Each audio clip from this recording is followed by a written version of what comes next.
अगला चरण शुरू करेंगे। ओम नमः सिद्धेभ्यः जय श्री ओम नमः सिद्धेभ्यः जय श्री ओम नमः सिद्धेभ्यः। मंगलम भगवान वीरो मंगलम गौतमो गणी मंगलम कुंद कुंदाद्यो जैन धर्मोस्तु मंगलम। सर्वमंगल मांगल्यम सर्व कल्याण कारकम प्रधानम सर्वधर्माणां जैनम जयतु शासनम जैनम जयतु शासनम जैनम जयतु शासनम।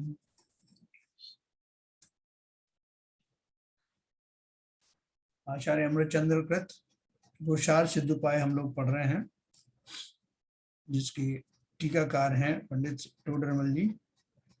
और पुस्तक में हम अभी तक 5 पापों के बारे में और उनसे विरत होने के उपाय पढ़ चुके हैं। हिंसा, झूठ, चोरी, कुशील और परिग्रह। उनके 2 लेवल पर हम उनको अपना सकते हैं। एक तो एक देश संयम और एक मुनि रूपी सर्वदेश संयम। तो हमने ये अभी पढ़ा इसको 5 पापों के बारे में। उसके अलावा रात्रि भोजन त्याग का हमने विशेष उसके बारे में पढ़ा। अब इन सबको जो व्रत हैं, इनकी साधना के लिए, इनकी सहायता के लिए कि ये व्रत पल सकें, तो उसके लिए जो सहायक व्रत होते हैं उनको जो शील व्रत कहते हैं। तो अपन ने शील व्रत के बारे में पढ़ा था, जिसमें 3 गुण व्रत और 4 शिक्षा व्रत, ऐसे 7 शील व्रत कहे जाते हैं। तो मैं आपको शेयर करता हूँ स्क्रीन।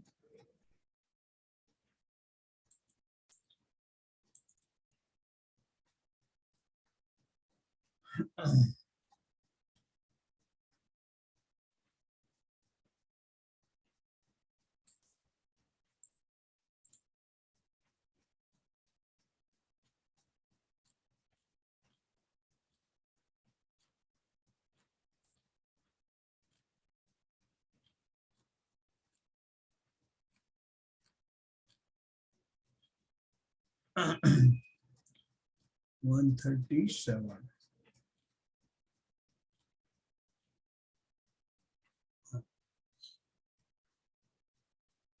137 हमने पढ़ा।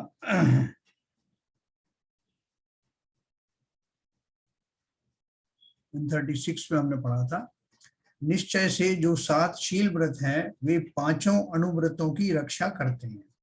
जिस प्रकार कोट नगर की रक्षा करता है, कोट यानी वो जो परकोटा जो होता है, कोट नगर की रक्षा करता है, इसलिए 5 अनुव्रतों का पालन करने के लिए 3 गुणव्रत और 4 शिक्षा व्रत, इस प्रकार इन 7 शील व्रतों का अवश्य पालन करना चाहिए। अब उनका ही वर्णन करते हैं। वह सुनो 3 गुणव्रतों के नाम, दिग्व्रत, देशव्रत और अनर्थ दंड त्याग व्रत। ऐसे 3 तो हो गए ये गुणव्रत। 4 शिक्षा व्रत, सामायिक, रोषदोपवास, भोगोपभोग परिमाण व्रत और वैयावृत्ति। इस प्रकार यह 7 शील व्रत हैं। पहले दिग्व्रत नाम के गुणव्रत का स्वरूप कहते हैं। देखो हमने ये सब जैन धर्म जानिए में भी पढ़ा था, और उसमें शांति पथ प्रदर्शन में भी इसका स्वरूप आया था। अभी इसको और अपन विस्तार से पढ़ेंगे। प्रवीत 137 नंबर की गाथा में ये दिग्व्रत का स्वरूप बताया। प्रविधाय सुप्रसिद्ध अमर्यादाम सर्वतोप्यभिज्ञान ही प्राच्यादिभ्यो दिग्भय है कर्तव्या विरति रविचलिता। भले प्रकार प्रसिद्ध ग्राम, नदी, पर्वत आदि भिन्न भिन्न लक्षणों से सभी दिशाओं में मर्यादा करके पूर्वादि दिशाओं में गमन न करने की प्रतिज्ञा करना चाहिए। टीका में लिखा है, प्रसिद्ध तथा सर्वविदित महान पर्वत आदि, नगर आदि अथवा समुद्र आदि से सीमा बांधकर जीवन पर्यंत 4 दिशा, 4 विदिशा और ऊपर तथा नीचे, इस प्रकार 10 दिशाओं में जाने की प्रतिज्ञा कर लेना चाहिए। तत्पश्चात उस बांधी हुई मर्यादा से बाहर जीवन भर न जाने को दिग्व्रत कहते हैं।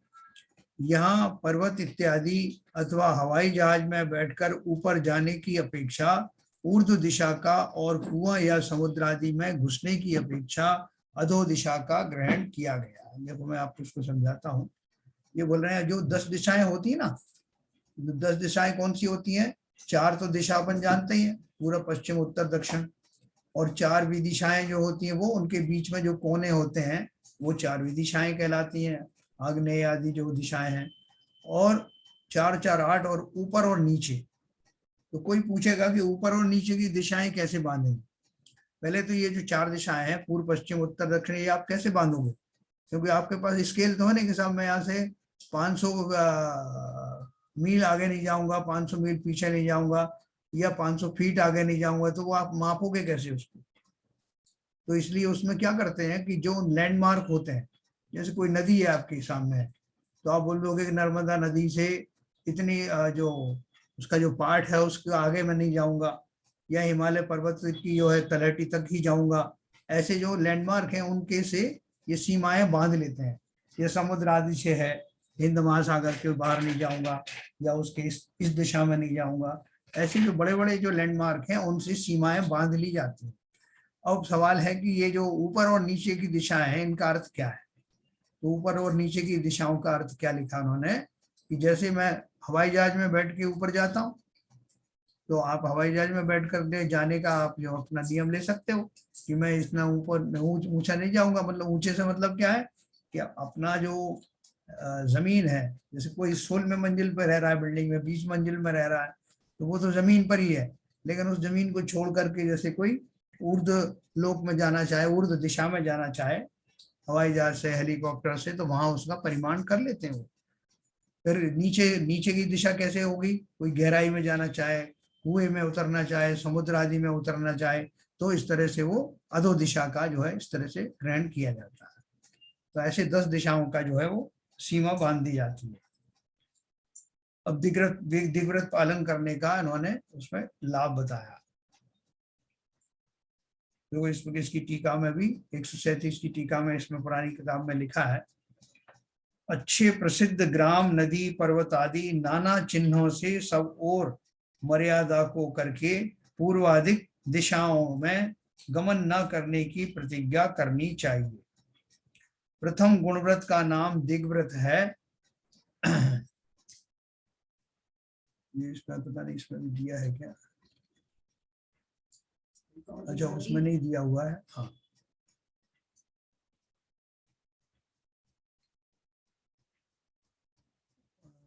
उसमें नहीं दिया है। अच्छा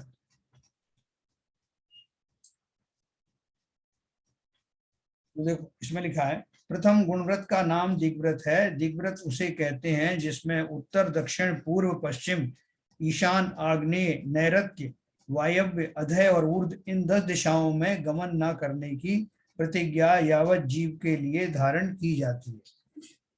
यह प्रतिज्ञा दिशाओं और विदिशाओं में नदी पर्वत नगरादि प्रसिद्ध स्थानों के संकेत से की जाती है।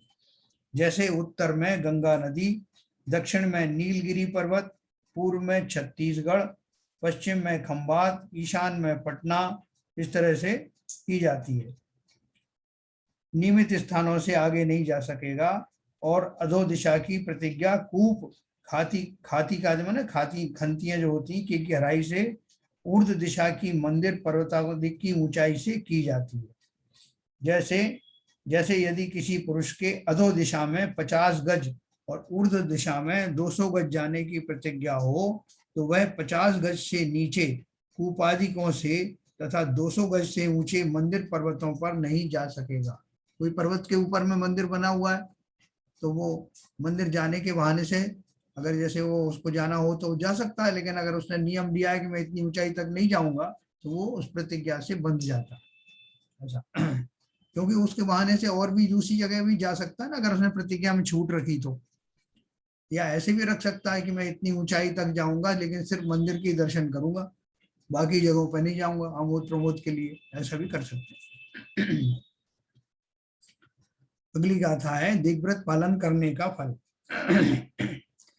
इति नियमित दिग्भागे प्रवर्तते यस्ततो बहिस्तस्य सकला संयम विरहा तद्भवत्यहिंसावृतं पूर्णं जो इस प्रकार मर्यादा की हुई दिशाओं के अंदर रहता है, उस पुरुष को उस क्षेत्र के बाहर के समस्त असंयम के त्याग के कारण परिपूर्ण अहिंसा व्रत होता है। ठीक हम दिया है, जो मनुष्य इस भांति मर्यादित 10 दिशाओं के क्षेत्र के अंदर ही अपना सारा कार्य करता है, उसको उन क्षेत्रों से बाहर समस्त ही असंयम का त्याग होने के कारण संपूर्ण अहिंसा व्रत पल जाता है। अतः दिग्व्रत पालन करने से अहिंसा व्रत पुष्ट होता है।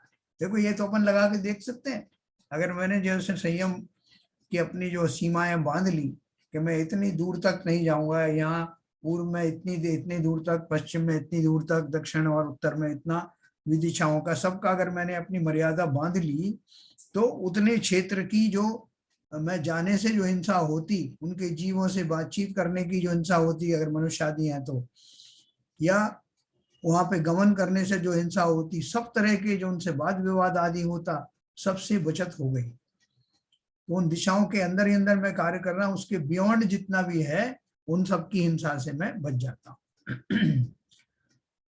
वो बोलते हैं क्या कि अगर मान लीजिए कि मैंने कड़ाई से उनका पालन किया तो वो अणुव्रत छोड़ महाव्रत जैसा फल मिलता है।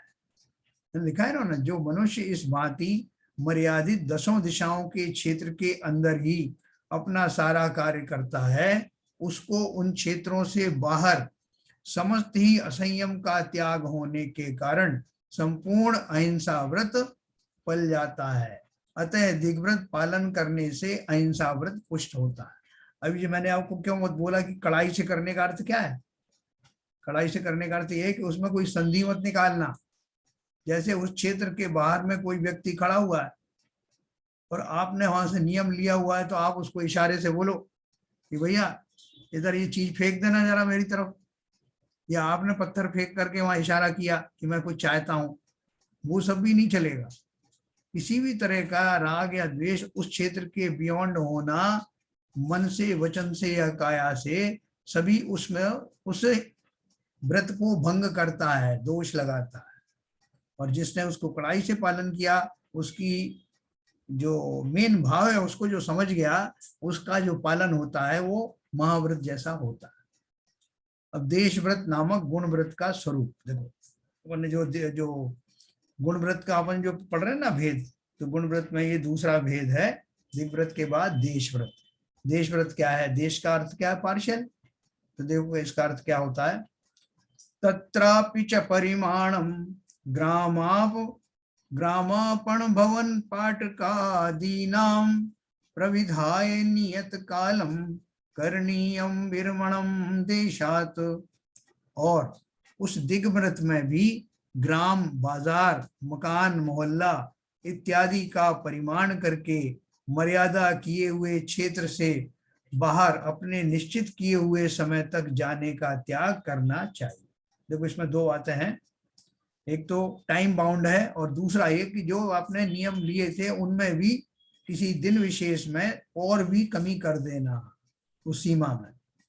दिग्व्रत में जो 10 दिशाओं की मर्यादा की थी, उसमें भी ग्राम, बाजार, मकान, मोहल्ला वगैरह तक एक दिन, एक सप्ताह, एक पक्ष, एक महीना, अयन, वर्ष इत्यादि निश्चित काल तक जाने आने का प्रमाण करके बाहर के क्षेत्र से विरक्त होना देश व्रत कहलाता है। इस देश व्रत से भी अहिंसा का पालन होता है। जैसे आपने नियम ले लिया कि मैं यहाँ से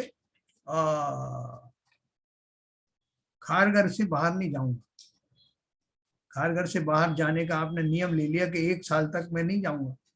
वैसे तो जो दिग्व्रत का जो नियम होता है वो पूरे जीवन पर्यंत का लिया जाता है। आपने मान लो जीवन पर्यंत का ले लिया कि मैं बंबई से बाहर नहीं जाऊंगा, जीवन पर्यंत नहीं जाऊंगा। और आपने फिर उसमें भी गौर कर लिया कि आज क्या 1 हफ्ते तक, 1 महीने तक मैं खारघर से बाहर ही नहीं जाऊंगा, तो और संकोच हो गया ना। और आज के दिन तो मैं अपने मोहल्ले से बाहर नहीं जाऊंगा, तो और संकोच हो गया। तो उसमें दिन का भी, उसका जो काल है, काल की अवधि भी आ गई, और उसमें जो सीमाएं बांधी हैं उसमें और फर्दर कमी हो जाती है, तो आपको और उसका विशिष्ट लाभ होता है। इस देश व्रत से भी अहिंसा का पालन होता है। अगली गाथा है, इति वीरतो बहुदेशात् तदुत्थ हिंसा विशेष परिहारात् तत्कालम विमलमतिः श्रेयत्य हिंसा विशेषेण। इस प्रकार बहुत क्षेत्र का त्याग करने वाला निर्मल बुद्धि वाला श्रावक उस नियमित काल में मर्यादाकृत क्षेत्र से उत्पन्न होने वाली हिंसा विशेष के त्याग से विशेष रूप से अहिंसा व्रत का आश्रय करता है। देखो, कुछ तो व्रत संयम इतने आसान हैं कि अगर वास्तव में मैं संकल्प विकल्प ना करूं तो उनका पालन करना बहुत आसान है।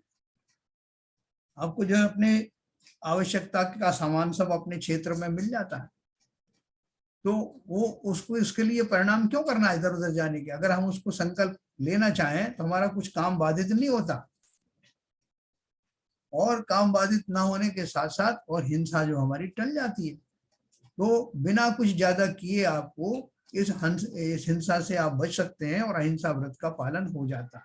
इसमें बहुत मुश्किल काम नहीं है, खाली अपनी राग आदि की जो चेष्टाएं हैं उनको कंट्रोल करना है, और ये करके देखना है ना, जो करके देखना आप जो अवश्य पालन हो जाएगा। अभी कोरोना का काल आया तो अपन ने जबरदस्ती ये मन मार के कहीं नहीं गए, और सब कुछ यही होता रहा, ऑनलाइन सप्लाई भी हो गया, सब कुछ हो गया। लेकिन विकल्प ऐसा है कि जैसे ही उसमें डील हुई लोग भाग खड़े हुए, कोई पिकनिक करने चले गए, कोई मुंबई से सामान लेने चले गए, कहीं कुछ चले गए। सामान सब पहले भी मिल रहा था, लेकिन विकल्प जो है इतना तगड़ा हमारे होता है और उसको ही त्याग करना है। आपकी आवश्यकताएं फिर भी होती रहेंगी पूरी।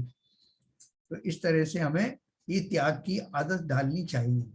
अभी मान लो कोई जो है किसी तरह से उसको डिसेबिलिटी हो जाए, बॉडी में अपंग हो जाए, तब भी तो उसको जाना आना बंद हो जाएगा ना, और तब उसको यहाँ सीमा में रह करके भी मजबूरी में ना जाना पड़े, तब भी उसको भाव ऐसे हो सकते हैं कि काश में अच्छा होता तो वहां चला जाता, यहाँ कर लेता। तो बैठे बैठे भाव से हिंसा का पाप किया करता है। तो उसके विपरीत अगर मैं अच्छा खासा हूं, मेरा शरीर सब कुछ काम कर रहा है, मैं अपने भावों को कंट्रोल करने की आदत डालूं, तो एक तो मेरी प्रवृत्ति में वो हमेशा के लिए ऐसा सुधार बना रहेगा, और दूसरा भावों के द्वारा ही मेरी वो अहिंसा का पालन होने लगेगा। इस प्रकार से हमने 140 नंबर ये पढ़ा। देखिए आगे देखते हैं। इस प्रकार दिग्व्रत में किए हुए क्षेत्र का परिमाण करके उस क्षेत्र से बाहर हिंसा का त्याग होने पर भी उत्तम बुद्धि वाला श्रावक जो उस समय दूसरे भी थोड़े क्षेत्र की मर्यादा करता है, तो वह विशेष रूप से अहिंसा का आश्रय करता है। जिस पुरुष ने जीवन भर के लिए दक्षिण में कन्याकुमारी और उत्तर में हिमालय तक जाने का दिग्व्रत किया है, वह हमेशा तो हिमालय जाता नहीं, इसलिए वह रोजाना ऐसी प्रतिज्ञा करता है कि आज मैं छपार आदि अमुक गांव में ही रहूंगा, उससे बाहर नहीं जाऊंगा। अतः उस दिन वह उस गांव में ही रहने का नियम कर लेता है। उस दिन उस गांव के बाहर के प्रदेश में अहिंसा महाव्रत का पालन हो जाता है। ठीक, और भी बहुत सारी विपदाओं से बच जाता है। मान लीजिए जो आपने मर्यादा ली है, उस क्षेत्र के बाहर में कुछ अनहोनी घटना घटित हो रही हो तो आप बच जाते हैं। कहीं भूकंप आने वाला, कहीं ज्वालामुखी फटने वाला है, कहीं किसी ने कुछ और अस्त्र शस्त्र जो है रख रखे हैं, तो अपना वैसे ही बचत हो जाती है उस सबसे। तो हाँ, तो इस तरह से उस गांव के बाहर की प्रदेश में अहिंसा महाव्रत का पालन हो जाता है। अनर्थ दंड त्याग नामक गुण व्रत का स्वरूप।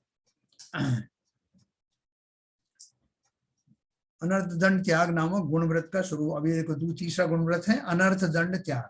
इसमें किसी को एक शंका हो सकती है कि अनर्थ दंड नाम का ये व्रत कैसा हुआ, इसमें तो अनर्थ आ रहा है और दंड आ रहा है, तो दंड किसको मिल रहा है।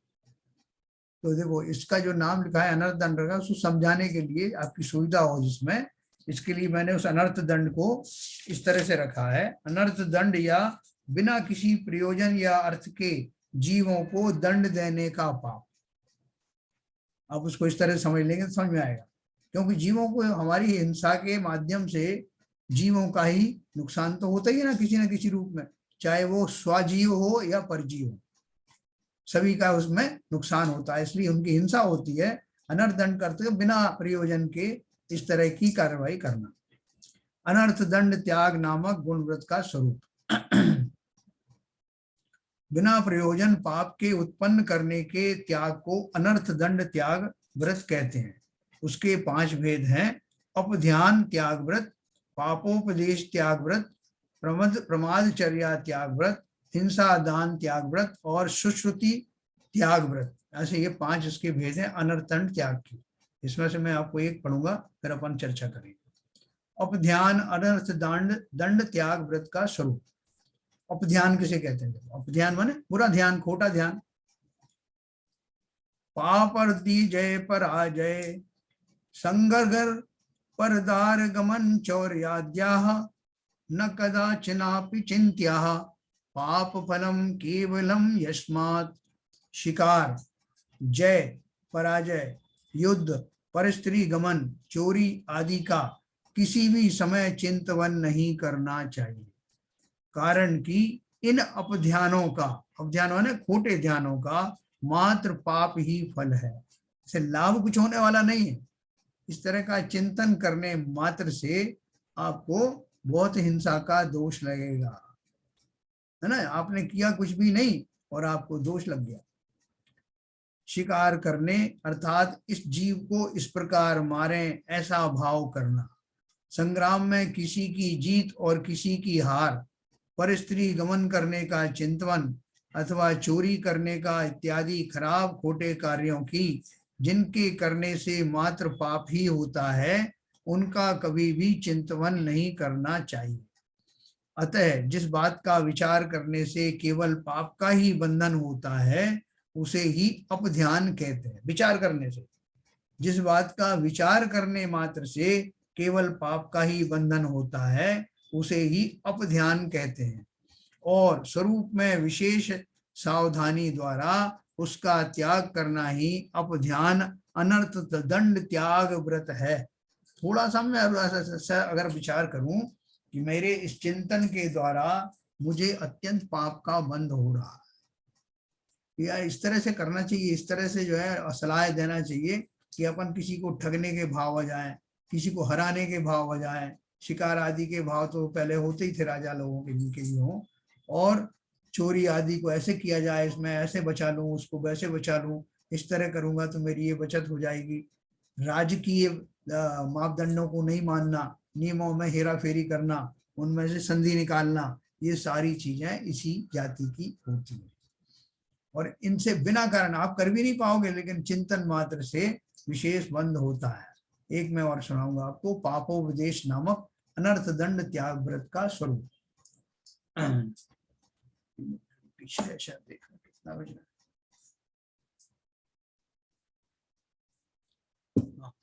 पापोपदेश, पापोपदेश कौन देता है?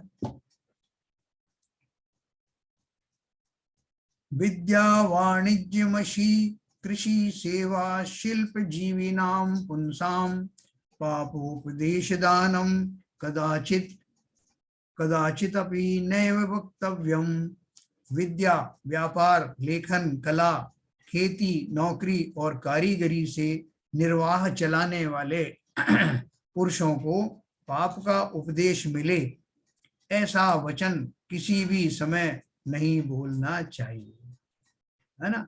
देखो अपन ने वो जो पढ़ा था ना, ये किस्सा वो मुनिराज का, कि उन्होंने वो किसी को वो अपना प्रवचन कर रहे थे, उस समय किसी ने उन्होंने वो एक जड़ी बूटी का उदाहरण दिया और उसका जो है एक वो ढीमर ने गलत अर्थ निकाल लिया। तो इसलिए यहाँ ने बताया कि हमको, उन्होंने तो जानबूझ के तो दिया नहीं, लेकिन यहाँ जानबूझ के देने की बात चल रही है।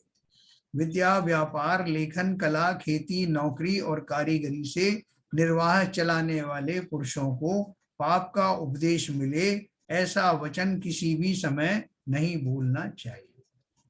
विद्या अर्थात वैद्यक, ज्योतिष अर्थात ज्योतिष आदि करने वाला, अन्नादि का व्यापार करने वाला, लेखन कार्य करने वाला, खेती करने वाला, नौकरी चाकरी करने वाला तथा लोहार, सुनार, दर्जी आदि के काम करने वालों को इन्हीं कार्यों संबंधी अथवा दूसरा कोई भी पाबंद करने वाला कार्य है उनका किसी को भी उपदेश नहीं देना चाहिए।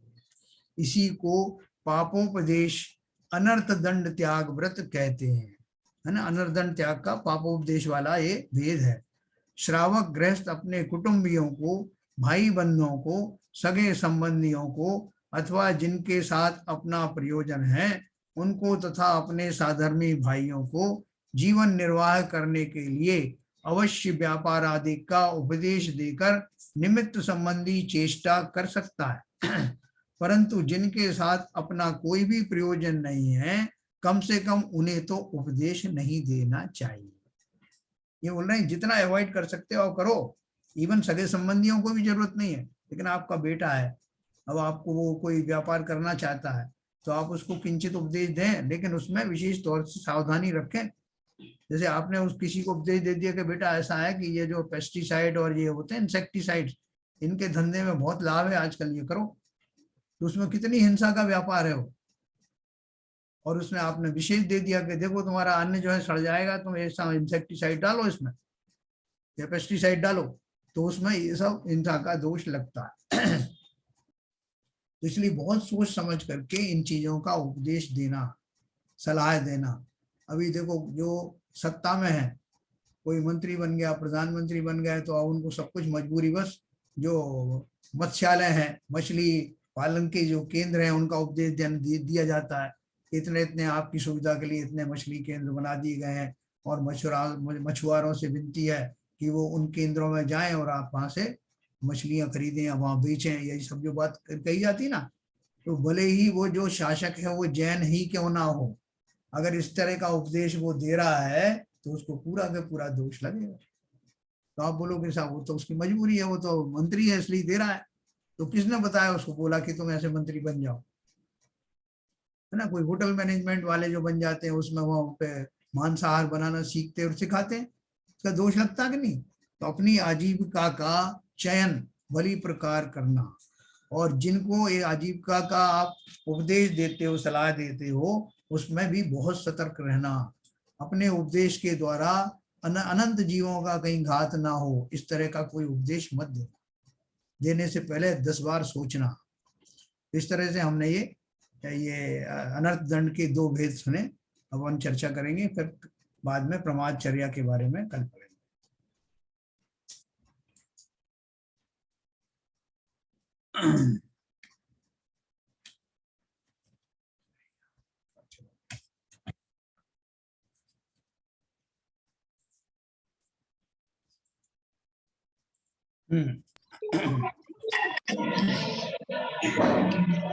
सर जलसा आप जो बोल रहे थे कि अपने को लोगों को ऐसा व्यवसाय करने की सलाह नहीं देनी चाहिए जी, मैं तो ये बोलता हूँ कि सलाह देना बिल्कुल ही बंद कर देना चाहिए।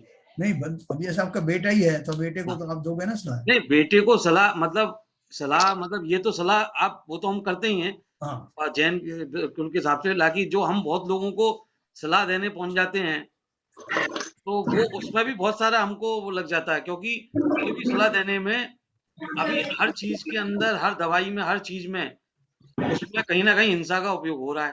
हाँ और वो हम सलाह दे रहे हैं, वो यूं करे ना करे, लेकिन हमको तो पाप लग जाता है।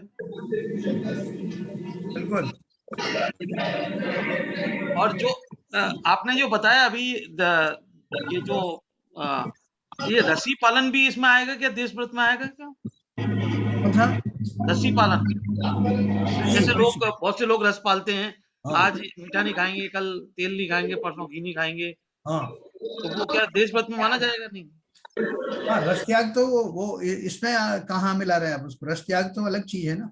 नहीं, लेकिन ये सहयोग करता है ना आदमी को, मतलब कंट्रोल करने के लिए। जैसे जैसे आप जैसे देश व्रत में आपने बताया कि जैसे बाहर नहीं जाने का, जैसे आसमान में नहीं उड़ने का, तो एक बार ले लिया तो फिर आपका विचार भी नहीं बनेगा कि मैं जाऊं, अब बाहर जाऊं या विदेश में जाऊं।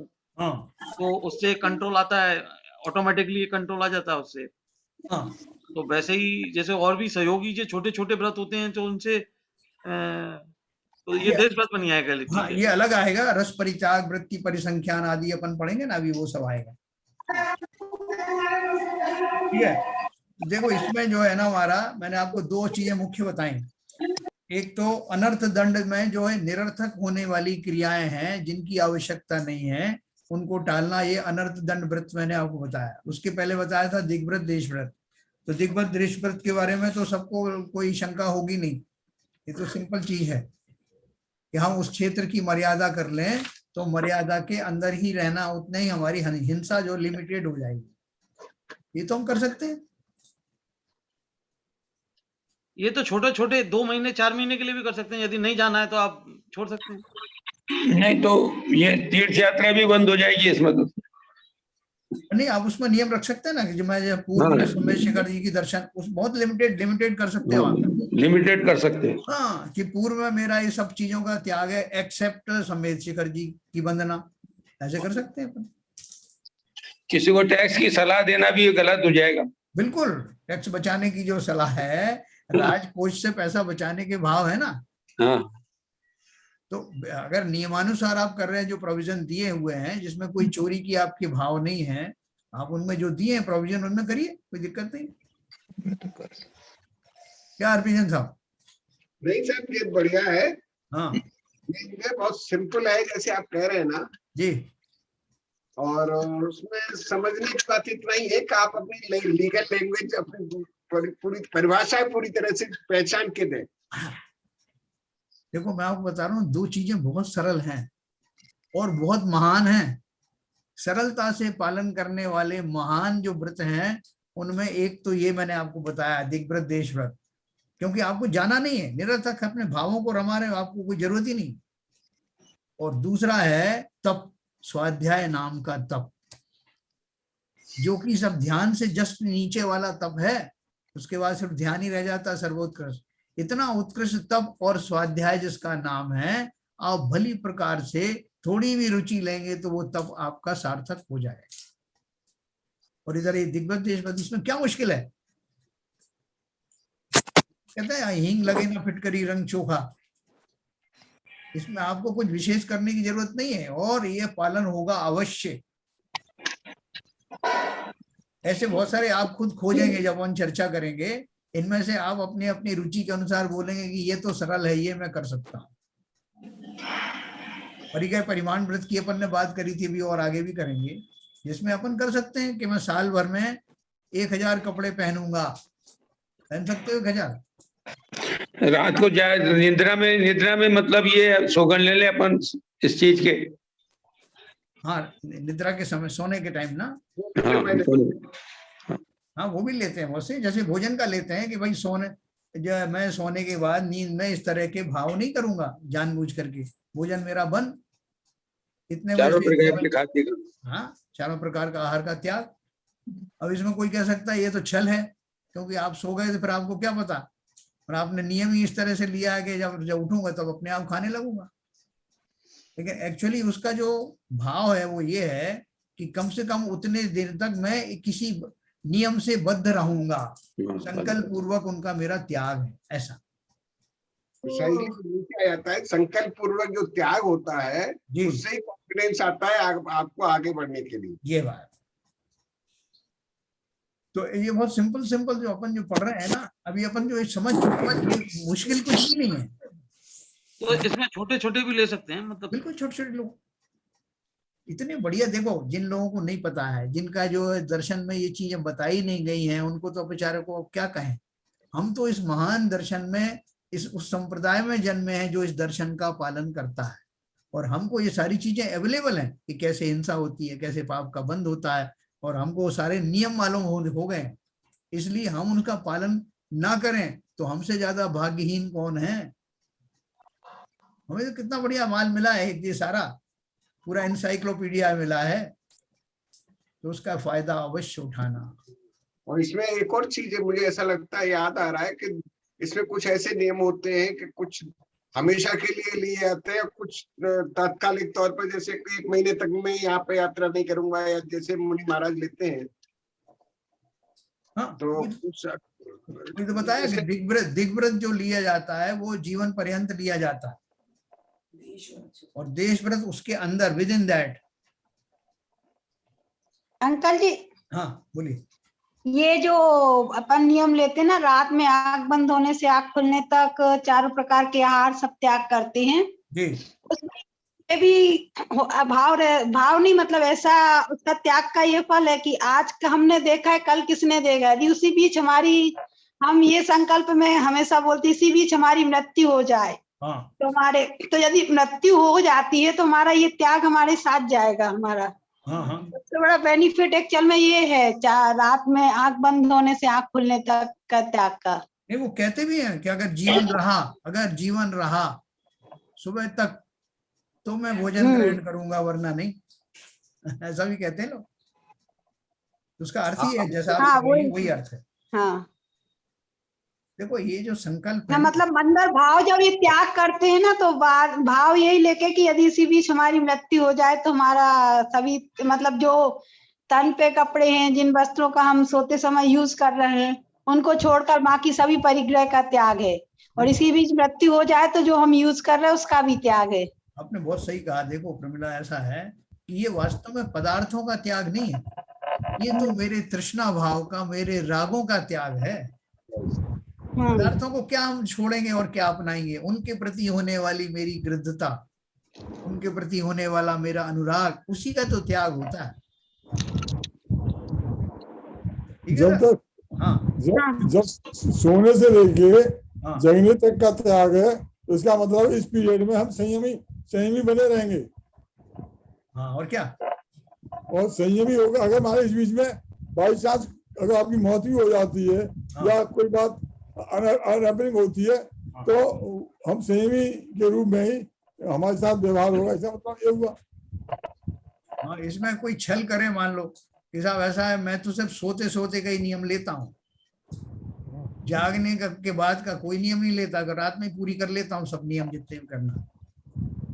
नहीं तो भाई सोने से नहीं, जब हम कह रहे हैं सोने से जगने तक, तो बात तो सोने से क्या तो हो गया तक। इसमें छल क्या हुआ? इसमें सोने तक की पीरियड गए तो त्याग हुआ नहीं, कल का आप सोचो मत, कल क्या करना है अपने को, इस संबंध में जो भी त्याग लिया है। हाँ। जगते ही त्याग खत्म हो गया। बस जगते ही सोचते ही त्याग खत्म हो गया। नहीं देखो, उसमें छल ऐसा है बाबू जी कि हाँ। अगर मैं उस भाव को नहीं समझूं कि किस भाव से ये नियम लिया जा रहा है, जी जी, तो वो उसमें छल हो जाता है कि भाई साहब ये आपने अच्छा बता दिया, रात में अपन जगते हैं ही नहीं वैसे ही, बिना बात के अपने को जो खाना मिलता वैसे ही नहीं है, तो अपन छोड़ दो, इस बहाने से अपना क्या जा रहा है कि हम नहीं खाएंगे साहब। नहीं तो भाई इसके प्रोविजन जो अनर्दंड अलग से रखा गया है वो भी ऐसा ही है। बिना मतलब के किसी को तकलीफ पहुंचाना वो अनर्दंड है। तो ऐसे ही अब हम यहाँ उसको उल्टा कर लें, हमें जो है कुछ कर, हम सो तो रही है, कुछ खाना पीना तो है ही नहीं, त्याग ही ले ले। दोनों एक दूसरे का वो होता है ना। हाँ, तो ये इस तरह से बात हो गई। और जितने जितने हमने ये व्रत जो इसमें देखे हैं, एक आपने को मैंने बताया था अपध्यान, मतलब बुरा चिंतन। सबसे पहला वाला था अपध्यान में क्या था? बुरा चिंतन।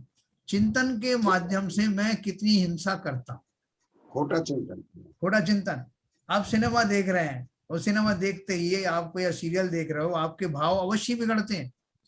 आप किसी की तरफ हो जाएंगे, हीरो की तरफ या हीरोइन की तरफ या विलेन की तरफ, और दूसरे का बुरा आप चाहोगे, अपने मन का होगा तो आप खुश होगे, नहीं तो दुखी होगे। कभी ताली बजाने लगते हैं, अरे बहुत अच्छा किया, बहुत अच्छा किया, ऐसे ही करना था। तो ये जो भाव है सारे बिना बात के हमारे ये खोटे बंद हो जाते हैं।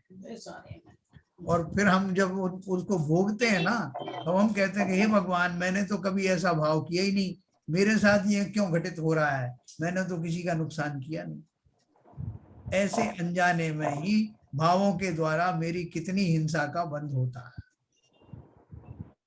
एक तो ये, दूसरा पापोपदेश का मैंने बात बताया है कि पापोपदेश में 2 तरह के पापोपदेश होते हैं। एक तो ये कि व्यापार आदि के माध्यम से कि जो अपन जो खोटे उपदेश देते हैं, और दूसरे ये कि मैंने अपना खुद ही जो है पाप वृत्तियों को स्वयं भी मैं उनमें प्रवृत्त रहता हूँ और दूसरों को भी बताता हूँ कि इसमें बहुत आनंद है, अब करके देखो, ये ऐसी चोरी करो, इस तरह से करो, बहुत मजा आएगा। तो ये जो पापोपदेश है इनसे भयंकर पाप का बंध होता है ना। उसके बाद अपन पढ़ेंगे जो प्रमादचर्या, कल मैं आपको बताऊंगा। प्रमाद के अपन ने काफी विस्तृत रूप पढ़ा था। तो प्रमाद किसे कहते हैं, प्रमादचर्या से कैसे हिंसा होती है, ये हम और भी ज्यादा इसका खुलासा करने वाले हैं। और हिंसा दान के बारे में भी पढ़ने वाले हैं। हिंसा में कौन कौन सी चीजें जो हिंसा के उपकरण हैं उनको दान में नहीं देना चाहिए। आपको मालूम है चाकू छुरी आदि भी आप किसी को ना दें। आपके बहुत क्लोजेस्ट हो जैसे हो तो उनकी बात अलग है, लेकिन आप कोई बाहर वाला मांगने आए तो उसको इस तरह के हिंसा के उपकरण नहीं दिए जाते। क्या पता भाई उसका साहब भाई साहब एक बात कही थी किसी ने, जैसे चाकू किसी को देना है तो फल की तरफ से नहीं देना चाहिए और उसकी तरफ उसकी हाँ, मतलब इसी बारे में थोड़ा समझा देना जरा, क्या मतलब है इसका, नहीं नहीं इसमें क्या होता है। हाँ बताओ भाई, किसी को मालूम है? बाबूजी ये पूछ रहे हैं। कौन आ रहा था? देने मतलब दान देने की बात है। यदि उपयोग के लिए वहां बैठे हैं, कर रहे हैं, दे रहे हैं, किसी को उठा के दिया, तो उसमें भी हिंसा लगती है क्या? नहीं, ये बोल रहे हैं जैसे चाकू का, आप किसी को चाकू दे रहे हो तो चाकू की जो धार है, नोक है, वो किसकी तरफ होना चाहिए, देने वाले की तरफ या लेने वाले की तरफ? हाँ, अंकल जी देने मतलब लेने वाले की तरफ मतलब देने वाले की तरफ रहेगी, क्योंकि है ना उससे ये रहता है कि लगे नहीं सामने हाँ, वाले को देते हाँ, समय। हाँ, तो एक यही रीजन होना चाहिए आई थिंक। हाँ। ये मतलब आपके उसमें ये मतलब एक उसमें आ गया, विनय में आ गया, ये विनय का तरीका हो गया। विनय जैसे आप दे रहे हाँ। लगने का डर रहता है ना। तो ये थोड़े थोड़े से ये खाली उसके वो है कि क्या बोलना चाहिए, ये सिंबॉलिक चीजें हैं जिनमें कि अपन जो है वो आप विनय भी कह सकते हो कि जिससे दूसरे को नुकसान नहीं हो, इस भाव से अपन देते हैं। ठीक है ना। उसको डर का भाव भी हो सकता है। सब मैंने सामने की तरफ कर दिया पॉइंट, तो उसको हिंसा का पाप लग जाएगा कि वो डर गया बेचारा। हाँ, तो वो कोई बोल रहा था कि हम एक काम करेंगे कि एक ट्रे में रख करके 4-5 चाकू रख करके उसके आगे बढ़ा देंगे, भाई उठा लो जिसमें जो चाहिए, है ना। ये तरह तरह के लोगों ने उसमें युक्तियां निकाली हैं। तो देखो इसमें मैं सर एक ये रात्रि में यदि हम लोग जैसे यदि ये व्रत रहे कि मैं घर आने के 15 मिनट के अंदर खाना खा लूंगा, भाई जैसे 8 बजे तक मैं 15 मिनट में खा लूंगा, तो जैसे बहुत सी बार क्या होता है कि अभी ऑफिस से आए 6 बजे आए तो 6:15 खा लिया, 6:30 आए 6:45 तक खा लिया, क्योंकि अभी रात का तो ऐसा हो गया कि रात का लेंगे तो 6:30 के बाद, तो 5:30 पौने 6 के बाद खा नहीं सकते आप। हाँ नहीं, तो ये क्या देश व्रत में माना जाएगा क्या? देखो टाइम बाउंड आप करते हो तो टाइम बाउंड करने में क्या होगा, रात्रि का दोष तो लगेगा रात्रि भोजन का, लेकिन लिमिटेड लगेगा। मतलब आपने जैसे 7 बजे का नियम ले लिया, 8 बजे का नियम ले लिया, तो 8 बजे तक रात्रि तो हो चुकी है, वो जीवों की उत्पत्ति तो शुरू हो गई है। आपके नियम लेने से नहीं लेने से वो रुकने वाले नहीं। लेकिन आपने अपनी रागों को कंट्रोल किया कि मैं, मेरा नियम है कि इसके बाद मैं नहीं खाऊंगा बियॉन्ड, तो वो भी एक तरह का संयम तो है ही ना, कि उसके बाद कुछ भी हो जाए मैं नहीं खाऊंगा। तो एक तो जीवों की उत्पत्ति उस काल तक जितनी होनी थी उतनी हुई, और उसमें जितना दोष लगना था लगा, उसके ज्यादा नहीं लगा। लेकिन आपने नियम ही नहीं लिया, और भले ही आप 7 बजे तक रोज खा रहे हैं लेकिन नियम नहीं लिया, तो आपको दोष तो कितना लगेगा, पूरा ही लगेगा। ऐसा है अपने यहाँ ग्रंथों में तो ऐसा लिखा हुआ है जी। कि सूर्यास्त होने के पौन घंटे पहले अन्न जल का त्याग कर दे तो रात्रि भोजन का त्याग माना जाता है। हाँ बराबर, बिल्कुल सही बात। तो ये सब अपन को देखो ध्यान में रखना है। इसमें देखो अपन में ये प्रमादचर्या अपन पढ़ रहे थे। प्रमादचर्या की एक गाथा मैं आपको बताऊंगा, तो आपको आगे उसमें कल वो उसमें बहुत सहायता मिलेगी। देखो प्रमादचर्या इसमें क्या दी है, मैं अभी हमारे पास टाइम है। प्रमादचर्या देखिए मैं शेयर करता हूँ।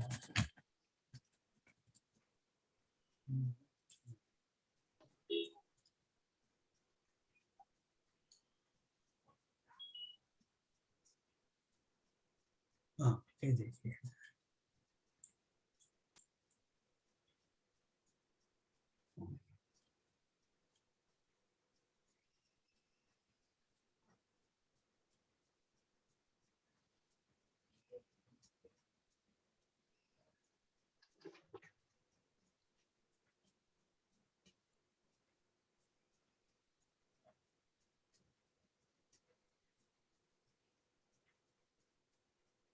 हिंसा प्रधान ब्रह्मचर्य ऊपर है। ब्रह्मचर्य अनर्थ दंड त्याग व्रत का स्वरूप। भू खनन वृक्ष मोटन शार्णवल दलनामु सेचनादीनि निष्कारणम न कुर्यादल फल कुसुमोच्च चयानपि च। पृथ्वी खोदना, वृक्ष उखाड़ना, अतिशय घास वाली भूमि रौंदना, पानी सींचना आदि और पत्र फल फूल तोड़ना इत्यादि भी बिना प्रयोजन नहीं करना चाहिए। बिना प्रयोजन पृथ्वी खोदना, वृक्ष उखाड़ना, घास को रौंदना, पानी सींचना, फैलाना तथा पत्ता फल फूल तोड़ना इत्यादि कोई भी कार्य नहीं करना। गृहस्थ श्रावक अपने प्रयोजन के लिए भूमि का अनुसार कुछ भी कर सकता है, परंतु जिसमें अपना कुछ भी स्वार्थ ना हो, जैसे कि रास्ता चलते चलते वनस्पति आदि तोड़ लेना, भूमि खोदते चलना इत्यादि व्यर्थ के काम नहीं करना चाहिए, उसे ही प्रमाचर्या अनर्थ दंड त्याग व्रत कहते हैं, है ना। प्रमाचर्य मतलब ऐसे ही अपना जो एक तरह की धुन सवार हो गई ना, उस धुन में कुछ भी करते चले जा रहे हैं। सड़क पे चले तो एक मिट्टी का एक इसका पत्थर का टुकड़ा मिला तो उसको पैर से जो है हिलाते जा रहे हैं, टक्कर मार रहे हैं, फिर आगे बढ़े, फिर उसमें एक लात लगा दी। तो ये सब जो क्रियाएं हैं निरर्थक क्रियाएं हैं और उन सब में जीव बिना बात के मारे जाते हैं। या कोई चलते फिरते कोई वृक्ष को बड़ा उसकी डाली लटक रही उसको तोड़ लेना, जबकि आपको कोई फायदा नहीं है। इवन फायदा भी आप कहोगे कि जैसे कहीं लॉन वगैरह में घास लगी हुई है तो उस घास में बहुत जीव होते हैं और आप बोलोगे साथ मैं निरर्थक नहीं कर रहा हूं, मुझे बताया गया है कि उस पर चलने से मेरा स्वास्थ्य लाभ होता है, तो आपने उसको अडॉप्ट कर लिया। स्वास्थ्य लाभ तो बहुत तरीके से हो सकता है, जरूरी थोड़ी कि इतने जीवों का घात करके आप स्वास्थ्य लाभ करें। तो इसलिए सब देखा ना, पानी सींचना, जरूरत से ज्यादा पानी आप बहरा रहे हो, पेड़ पौधों में इतनी सिंचाई कर रहे हो, तराई कर रहे हो, वनस्पति बिना बात के लगाने के लिए जो खुदाई वगैरह भी की जाती है ना, उन सब में भी दोष है। इसलिए जहां तक संभव हो आपको, जैसे गमले अमले भी लगाना है, बहुत लोगों को लॉन वगैरह या गार्डन लगाने का बहुत शौक होता है, तो उन्हें नहीं मालूम कि इस क्रिया में कितनी हिंसा होती है, तो उसको बहुत नपे तोड़े पैमाने पर ही काम करना, क्योंकि जितनी करोगे वो सारी हिंसा अपने खाते में जाएगी। इसमें किसी से बहस करने की जरूरत नहीं कि नहीं साहब हमारा तो मन करता है सुंदर सुंदर फूल खिलाएं और ये करें, खिलाओ फूल, लेकिन हमें पूरा दर्शन से ज्ञात होना चाहिए किन किन क्रियाओं से कहां कहां पर स्थित जीवों का घात होता है। ये अनर्थ दंड में ये इसमें आता है। ठीक है साहब, इसमें किसी को और कोई शंका हो तो अपन बात कर सकते हैं।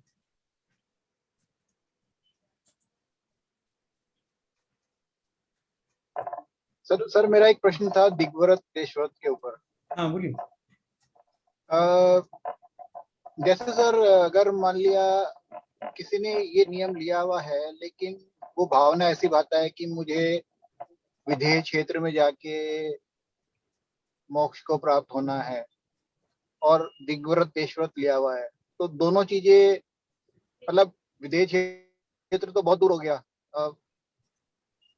तो ऐसी भावना भी नहीं भानी चाहिए फिर उस केस में। क्या क्या क्या आपने बोला, फिर से बोलिए।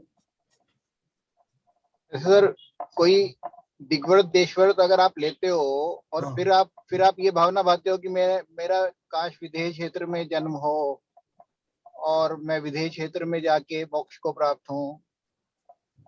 हाँ देखो ऐसा है, ये जो बात चल रही है दिग्व्रत देशव्रत की, ये अपना जो शरीर के द्वारा, अपने जो है तन के द्वारा, काया के द्वारा वहां जाना या वैसे भाव करना मन से ना, वो आपके जो जहां आप रह रहे हैं उसी क्षेत्र की बात है जहां जहां संभव होता है। जैसे जिस समय आदमी ऊर्ध्वलोक का प्रण करता है कि ऊर्ध्वलोक में मैं इतनी ऊपर नहीं जाऊंगा, इतने से वहां स्वर्ग आदि की बात नहीं होती, या नीचे की बात करते हैं तो वह नरक की बात नहीं होती। वहां बात खाली हो रही कि जैसे कुआ बावड़ी या नीचे हमारा जो तल है प्रेजेंट है उससे कितना ऊंचा या नीचे ना जाऊं, वहां अगले भाव की बात नहीं होती। अगले भाव की बातें जो करते हैं वो तो निदान में आता है, ये जो मैं विदेश क्षेत्र में काश मेरा जन्म हो या काश मेरा जो है देवलोक में जन्म हो, ये सब निदान में आता है। यहाँ तो खाली बात चल रही कि जहां आप रह रहे हैं इस पर्याय में, उस पर्याय में आपके आसपास जितनी दूरी तक आपका जाने की संभावना है, आपकी जितनी वो सामर्थ्य है, उसके हिसाब से नियम आदि करने की बात है। मैं समझा पाया आपको? बिल्कुल नहीं। हाँ सर, क्लियर हो गया। तो ये तो क्लियर हो गया सर। तो इसमें दिग्व्रत देशव्रत में सर वो थोड़ा सा और डाउट है कि वो हिंसा कैसे होती है, मतलब अगर नियम नहीं लिया तो हिंसा से कैसे रिलेटेड है, वो थोड़ा सा। हाँ बिल्कुल, ये प्रश्न सही है आपका। देखो ऐसा है कि जैसे अपन बोलते हैं कि 10 लाख प्रकार की वनस्पति होती है, 10 लाख प्रकार की वनस्पति होती है। अभी अगर मैंने नियम नहीं लिया तो इसका अर्थ यह है कि मैंने छूट रखी है कि मैं उनमें से प्रत्येक को, किसी को भी खा सकता हूं।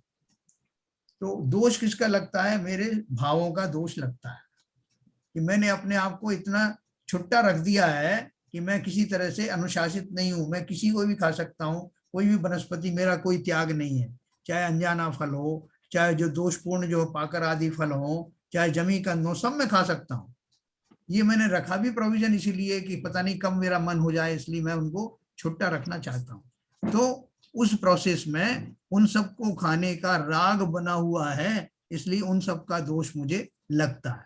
ठीक इसी प्रकार से जब मैं किसी तरह का कोई दिशाओं में जाने का कोई नियंत्रण नहीं रखता हूं, तो उसका अर्थ यह है कि मैं कहीं भी जा सकता हूं, चल फिर सकता हूं, वहां होने वाले जीव मर जाएं, मुझे कोई ऑब्जेक्शन नहीं है। किसी से मेरा विवाद हो जाए, किसी से मेरी लड़ाई हो जाए, कहीं मेरे जाने से अनर्थ हो जाए, मुझे कोई मतलब नहीं। तो जब मैं इनडिसिप्लिन वे में अगर व्यवहार करता हूं तो मेरे से वो, क्योंकि मेरा राग नहीं छूटा है, मैंने अपने राग को, मैंने परिणाम को संतुलित नहीं किया, संकुचित नहीं किया है, इसलिए वो सारा दोष मुझे लगेगा जो वहां जाने में लग सकता है। वहां के जीवों की हिंसा होगी, मेरे चलने फिरने से हिंसा होगी, मेरे वहां के चीज वस्तुओं को खाने से होगी, मेरे वहां के लोगों को गलत सलाह देने से होगी। ये सब भावों में मैंने अपने आप को कंट्रोल नहीं किया, डिसिप्लिन में नहीं रखा, इसलिए वो मेरा सब हिंसा में गिना जाएगा। उनसे बचना है तो आप नियम ले लीजिए कि मैं इतनी दूर तक जाऊंगा नहीं, वो आपको दोष जो लग रहा था वो नहीं लगेगा। खाने पीने का तो जो वनस्पति हुआ त्याग है वो तो सर समझ में आ रहा है, लेकिन बाहर जाने से मेरे से हिंसा होगी, क्योंकि अगर मैं ज्यादा दूर जाता हूँ उससे ही हिंसा होगी उसका। तो क्योंकि जिस क्षेत्र में मैं रह रहा हूँ उसमें भी चलने फिरने से हिंसा हो सकती है, तो ऐसा भी हो सकता है कि मैं जहाँ पे बाहर जा रहा हूँ वहां पे मैं कम चलूं फिरूं तो कम हिंसा हो। तो वो थोड़ा सा डायरेक्ट कोरिलेट नहीं हो पा रहा। मतलब अगर मैंने क्षेत्र सीमित रख भी लिया, लेकिन उसमें मैं ज्यादा सीमित क्षेत्र में भी मैं ज्यादा आवागमन कर रहा हूँ, उससे मेरी ज्यादा हिंसा हो सकती है कंपेयर टू मैं दूर चला जाऊं, वहां पे स्थिर बैठा रहूं। भाई देखो, दोनों ही तरह से है, आप अपने हिसाब से लगा के देख लो कि ना आपने जैसे ये नियम ले लिया कि मैं 2 किलोमीटर किसी भी दिशा में 2 किलोमीटर से आगे नहीं जाऊंगा, ठीक है। अब फिर उसके बाद में दिग्व्रत आता है ना, उसमें दिग्व्रत में यही आता है कि मैंने ये 2 किलोमीटर की जो मर्यादा ली है उसमें भी मैं सुबह या शाम को नहीं जाऊंगा, 1 घंटे से ज्यादा नहीं चलूंगा, या उसमें भी और प्रमाण लूंगा, तो आप फर्दर कर सकते हैं ना उसमें कट ऑफ। तो इसलिए उसमें ऐसी शंका करना कि मैं अगर वहां तो नहीं गया लेकिन अपने क्षेत्र में खूब हलचल मचाऊं तो दोष बिल्कुल लगेगा, लेकिन कम से कम उतनी प्रोबेबिलिटी तो और आगे की कम खत्म हो गई ना, कि आप दोनों ही कर सकते हैं कि यहाँ भी बहुत हलचल कर सकते हो और बाहर भी कर सकते हो। तो बाहर की मैंने सीमा रेखा बना दी, इससे आगे मैं जाऊंगा नहीं। और फिर देशव्रत के नाम से जितने क्षेत्र में आपने अपने आप को अलाउ किया है उसमें फर्दर अपने आप का संकोच कर सकते हैं, ऐसी सीमाएं बांधी जाती हैं उससे। ठीक है सर, क्लियर हो गया। ये इससे सर भाव में भी बहुत फर्क पड़ जाता है। जैसे आपने गोवा नहीं जाना, आपने गोवा नहीं जाने का आपने दिग्व्रत ले रखा है कि गोवा में नहीं जाना या समुद्रों के किनारे नहीं जाना है, तो आपका एक नियम बन गए। अब आपको कोई ले चल रहा है, ले जाने वाला है, या आपको कहीं क्या आप वहां चले हो, तो आपका एक नियम बनने से आपका मतलब वहां का वो जो एक वो बनी रहती है कि हम कभी जाएंगे, कोई ले जाएगा, कोई जाएंगे किसी के साथ, या कैसे भी साधन मिल जाएगा। तो उससे आपके भावों में कि भाई कि हमको भाई गोवा हमको जाना ही नहीं है, तो आपको एक व्रत हो गया, तो फिर कोई भी जा रहा है और कैसे भी जा रहा है और घर में सब भी जा रहे हैं, तो भी हम तो नहीं जा रहे सब। आपका, और भले ही आपको वो ले जाना भी नहीं चाह रहे हो, लेकिन फिर भी आपका तो नियम है, तो आपकी बात ही खत्म हो जाती है। तो बहुत सारी चीजों के विकल्प खत्म हो जाते हैं, आपके विकल्प जो बिल्कुल सही। आपके जो मन में बनते रहते हैं, उससे जो वो विकल्प खत्म हो जाते हैं। अभी आप देखो कहीं पे पानी है, भरा हुआ है पानी। अभी जो एक बार एक किस्सा आया था कि एक मुनिराज को उस पार जाना था, तो वो बोले कि उनको अगर वैसे जमीन पे जाना होता तो बहुत लंबा उनका चक्कर लगता, तो उनको किसी ने सलाह दे दी कि आप जो है नाव में बैठ के चले जाओ, है ना। लेकिन क्या हुआ कि जो ज्ञानी लोग हैं वो जानबूझ करके वो पानी के मार्ग से नहीं जाएंगे, क्योंकि पानी के मार्ग में जाने में अपेक्षाकृत हिंसा बहुत होती है। तो इसलिए ये सब विवेक आपको रखना है कि उतनी दूर जाना ही नहीं, मुझे नहीं जाना वहां पे, चाहे घूम के जाना पड़े इधर से पानी के माध्यम से, दोनों ही मार्ग में हिंसा ज्यादा है, इसलिए मैंने नियम ले लिया कि मैं इस पार ही रहूंगा, इतनी से आगे जाऊंगा नहीं। तो ऐसे इसमें अपना विवेक रखना कि खुद ही अपने विवेक से सोचना किन मार्गों से जाने पर, उतनी दूर जाने पर मेरी क्या क्या हिंसाएं बढ़ सकती हैं, मेरे भावों में किस तरह की लोलुपता आती है। जैसे कि इन्होंने बताया शैलेंद्र जी ने कि मुझे गोवा जाने के भाव नहीं है, क्यों नहीं है कि वहां जाऊंगा तो उस तरह के जो वातावरण में उसमें मैं भी जुड़ जाऊंगा और मेरे भी ऐसे दूषित परिणाम हो सकते हैं। वह लोगों हो सकता है लोगों को वो काजू की जो मदिरा पीने के भाव आ जाए या किसी और तरह के भाव आ जाए, तो ऐसी जगह जाना ही नहीं। तो अपने परिणामों को संकुचित करने का नाम ये देश दिग्व्रत और देशव्रत है। ठीक है सर, तो अपन इसकी चर्चा और करेंगे कल प्रमाद वाली बात को। तो अभी समय हो गया, नरेश जी शायद आज भी नहीं है, मैं जिनवाणी स्तुति करूं।